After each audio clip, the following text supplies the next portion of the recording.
meya eyaga bwa o mema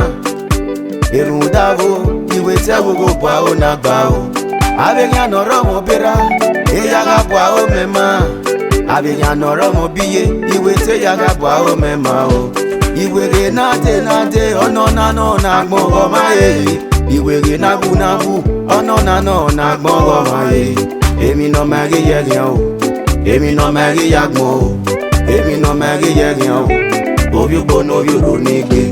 o si pa lo mo ekoro to ama ene ko ki aye o iri o wa yari ba e o ma ga ma no mi ga iye o bo isami aye o ye pa eno ya ko ga mi o bo isami aye o obi gbono obi ro ni gbe Egbeyarokpa